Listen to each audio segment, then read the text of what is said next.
তোতাও শেষ হবে, টিয়েও শেষ হবে, আর রূপালিও শেষ হবে, আর রাজকুমার তোরই হবে। সবটা শুধুমাত্র সময়ের ব্যাপার। কিন্তু এখন কি তোতাকে আপনি আটকাতে পারবেন না? ও তো রাজকুমারকে সবটা বলে দিচ্ছে। ঠিক তখনই সোনালীর কক্ষের দিকে কারো আসার পায়ের আওয়াজ পাওয়া যায়। ডাকিনি মা, কেউ বোধহয় এদিকেই আসছে, আমি দেখে আসছি। সোনালী আড়াল থেকে দেখে রাজা জাহাঙ্গীর সোনালীর কক্ষের দিকে আসছে। ডাকিনি মা, আপনি এখন ইতলকে নিয়ে অন্য কোথাও লুকিয়ে পড়ুন। রাজা জাহাঙ্গীর আমার সাথে আপনাদের দেখলে আমার পক্ষপাতিত্ব বাদ দিয়ে দেবে। চিন্তিত হোস না, আমরা চলে যাচ্ছি। ডাকিনিমা এই কথা বলে ইতলকে নিয়ে সেই স্থান ত্যাগ করে। ওদিকে তোতা রাজকুমার মেহমিদকে একে একে সব কথা বলতে থাকে। রাজকন্যা সোনালী এই ভূত চাঙরের ডাকিনী মায়ের সাথে হাত মিলিয়ে একের পর এক পাপ কাজ করে যাচ্ছে। আপনাকে ডাকিনী মায়ের মন্ত্রপুত জল পান করিয়েছিল, আর তারপর থেকে আপনি রাজবধূকে দূরে ঠেলে দিয়েছিলেন। এমনকি রাজকন্যা সোনালীর সাথে নিজের বিয়েও ঠিক করেছিলেন। বলেছিলেন রাজবধূকে পুরনো প্রাসাদে থাকতে দিতে। কি বলছো কি? আমি রূপালীর সাথে এত অন্যায় করেছিলাম? আমাকে বিস্তারিত সব খুলে বলো। রূপালী তো নিজে থেকে কিছুই বলবে না। থাক না রাজকুমার, আর কিছুই জানতে হবে না, এবারে প্রাসাদে চলুন। তুমি চুপ করো রূপালী, আমাকে সবটা জানতে দাও।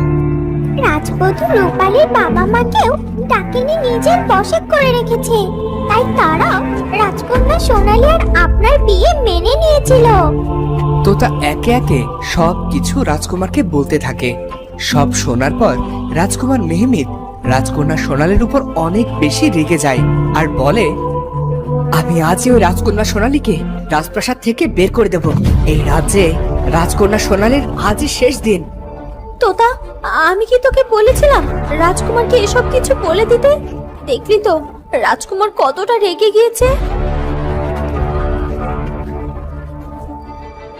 রূপালী, তুমি এক্ষুনি আমার সাথে প্রাসাদে চলো।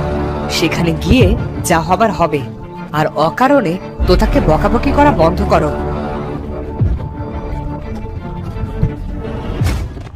রাজকুমার এরপর রূপালী তোতার সৈন্য সামন্তকে নিয়ে প্রাসাদে চলে আসে। এই প্রহরী, যাও এক্ষুনি সোনালীকে ডেকে নিয়ে এসো। বলো আমি ডাকছি, জরুরি কথা আছে।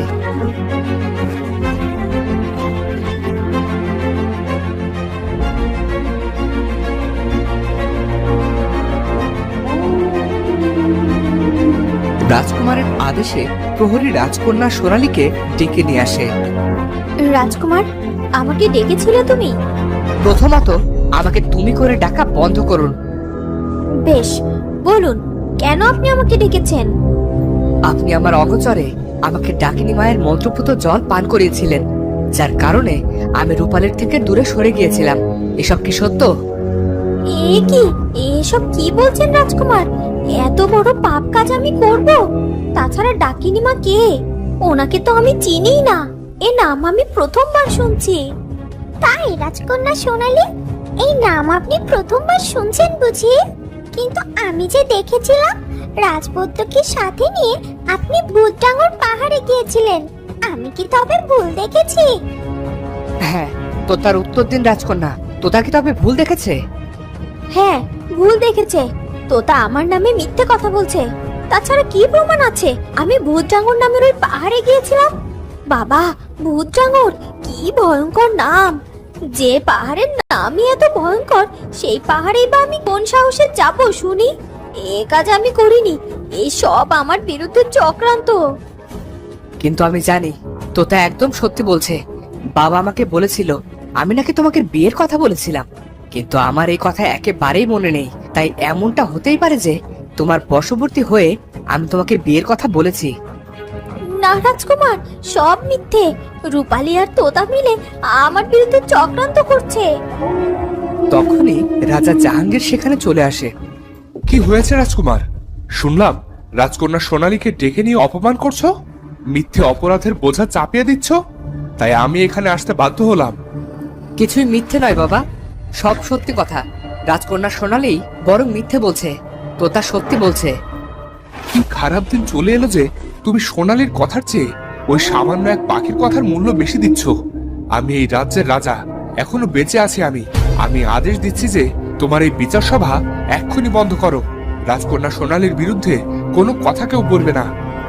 রাজা জাহাঙ্গীরের মুখে এরকম ধরনের কথা শুনে সোনালী খুব খুশি হলো আর রূপালীর দিকে তাকিয়ে শয়তানি হাসি হাসলো। তখনই রূপালী সোনালীর দিকে এগিয়ে গিয়ে বলল, এখন তুমি আমার দিকে তাকিয়ে তাকিয়ে যে হাসিটা দিলে সেটা খুব দ্রুত বন্ধ হয়ে যাবে সোনালী। আমি চেয়েছিলাম চুপ থাকতে, কিন্তু তুমি দেখছি আমাকে চুপ থাকতে দেবে না। তোমার বিরুদ্ধে আমার হাতে অনেক বড় একটি প্রমাণ আছে, আর এই প্রমাণ যদি আমি এখানে উপস্থিত করে সকলকে দেখাই তবে তুমি এখানে দাঁড়িয়ে আর উঁচু গলায় কথা বলতে পারবে না। রূপালীর মুখে এই কথা শুনে সোনালী খুব ঘাবড়ে গেল আর নিজের কক্ষের দিকে চলে গেল। রূপালীও সোনালীর পিছু পিছু সোনালীর কক্ষে গেল।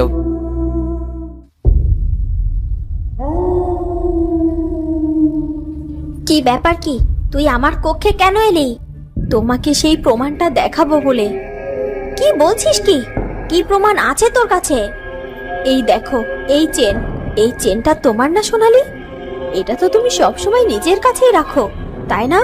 দেখো, এই চেনে এখনো নিষ্পাপ শিশুদের রক্ত লেগে আছে, যাদেরকে তুমি নিজ হাতে হত্যা করেছো।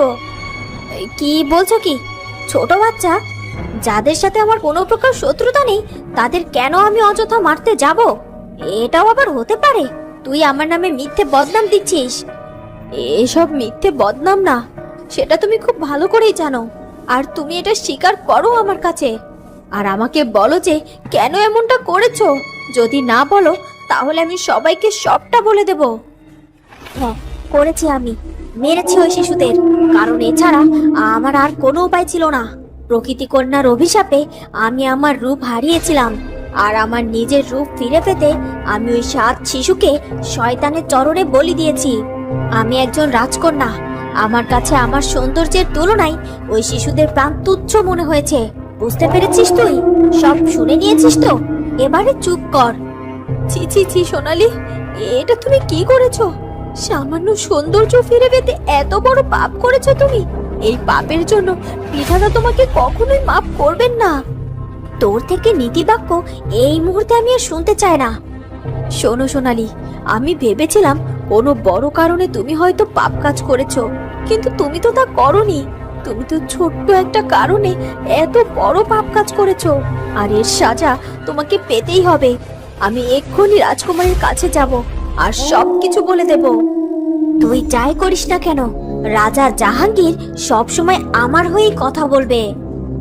কিন্তু আমি যদি এই রক্তে মাখা চেনটি রাজা জাহাঙ্গীরকে দেখিয়ে সব বলে দেই, তখন তো তিনি বিশ্বাস করবেন, তাই না?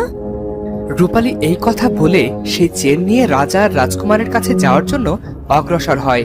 আর তখনই সেখানে ডাকিনীমা চলে আসে আর রূপালীকে বাধা দিয়ে একটা রশির সাহায্যে বেঁধে ফেলে। আরে, কে আমাকে এভাবে বেঁধে ফেললো?